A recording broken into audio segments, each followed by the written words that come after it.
over this topic of security fundamentals, let's cover us some of the most important thing, breaches and hacks. So here, what you see on this source, you would see the world's biggest data breaches and hacks that are happening constantly all the time within different sectors and fields of the industry. So you're seeing each and one of those circles, how big is it? So that would be a representation of all that number of the total threats and risks and cyber attack that impacted one or the other way that sector. So we'll be able to filter based on what sector we wanted and what kind of method. For example, on finance, let's see on the hacked devices or lost devices and a lot of things that is happening. So this would be one of the major tool that you would be able to use and see and to understand for sure how big is this data breaches and hacks.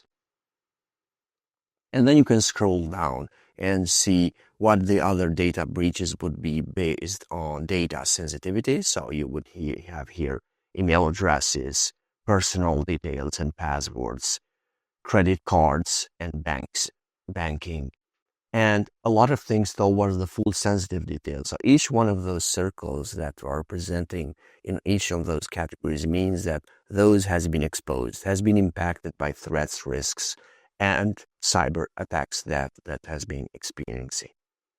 So this would be that source that we would be looking all the time whenever we wanted to understand and then feel right the impact of those security threats. The next thing that I'm going to talk is about the advanced persistent threat groups. So here I have opened 4 tabs within a browser, different sources from Rapid7, Mitra Attack, APT Map, and APT groups from Google. So each one of those provide us very important information when it comes to the advanced persistent threats groups. Those groups that have used and are using very advanced and enhanced methods and techniques to conduct hacking, to target different sectors of the industry.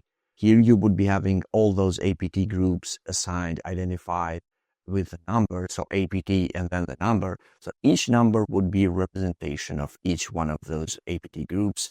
And within that APT group, you would be able to find a very useful informations when it comes to the detection rules and a lot of more things. So there we would be seeing what was recommended from Mitra attack techniques that this APT group would be identified with those.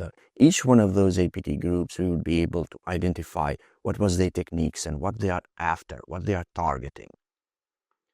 The next Mitra attack platform would provide us more on that aspect. So here you would be having all the IDs for each APT. For example, if we pick one of the APT, for example, APT 17, we would be seeing that what we would be able to find. So those are very useful information whenever we conduct penetration testing, vulnerability assessment, or we are trying to identify and learn more about those APT groups. This would be the place that you would end up.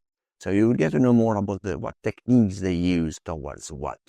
So towards acquire infrastructure, web services, establish accounts, any software that has been seen as a part of that technique that they use, and reference part, which would get you towards a fixing and mitigation whenever this APT group would target you or would try to hack you. They would not be able because you treated that in advance. APT map and a lot of different maps, you can find it within the internet as a source. So this would provide us real-time APT groups, traffic, and targets that they are making. So this would be one of the sources. And on the APT groups source from Google, Advanced Persistent Threats, you would be seeing a lot of more details. So you would have APT groups, and then for each APT group, you would have more additional sources. So that would be categorized and organized based on the region and so on. So those would be typical article published that you would get to know more. For example, industries that were targeted by this APT 41 are those, for example, over the years. So this would be an important factor for you to check and see what was the impact. So this way you would understand and you would feel whenever the security threat, potential attack would hit you, what would be the cause of everything and what would be the impacts that you would have on your own infrastructure. Further, we would be seeing vulnerabilities and attacks. So what is an attack? So an attacks would be those techniques that attackers use to exploit the vulnerabilities in applications. So one of the sources, OWSP, a very good one, an open source one, would provide a list of all those attacks and a detailed explanation for each one of those. So for example, cross-site scripting, cross-frame scripting, and a lot of things that you can find very useful on this. And then further, you would be finding more technicalities, how this would happen and what kind of techniques are used. So this would help you towards building much better product and services whenever you would be scripting anything of it, or you want to enforce hardening the security of your own infrastructure. The next would be this kind of called digital attack map. So those show the real time happening, all types of attack worldwide. So all the lines that you are seeing here are the originating source of that attack to the target, towards the target. And you can filter and you can use this tool for your own needs, whatever would be that you not try to understand what was this happening actually now. So this is monitored over different companies, that different brands that they provide network devices, and through that, through firewalls, they will be able to sniff and show you this traffic. Next, are your victims. So there are different tools like this one that you have been seeing, that you are seeing now. Have I been pwned? So this would be one thing that you can use just for testing purposes, so you would understand what could be the impact of your stolen, exposed passwords into the internet.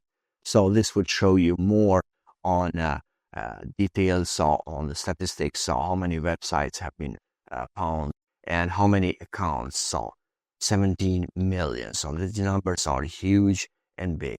And you can check your email address if you wanted to. If not, you don't want to do that. But whenever you would step in and doing a penetration testing or vulnerability assessment for someone else, they might be asking to check if their accounts has been exposed. So this would be one way checking here. Or you can do this from an XDR platform or CM platform, where you would be checking on the threat intelligence that has been shared with all this security community with you.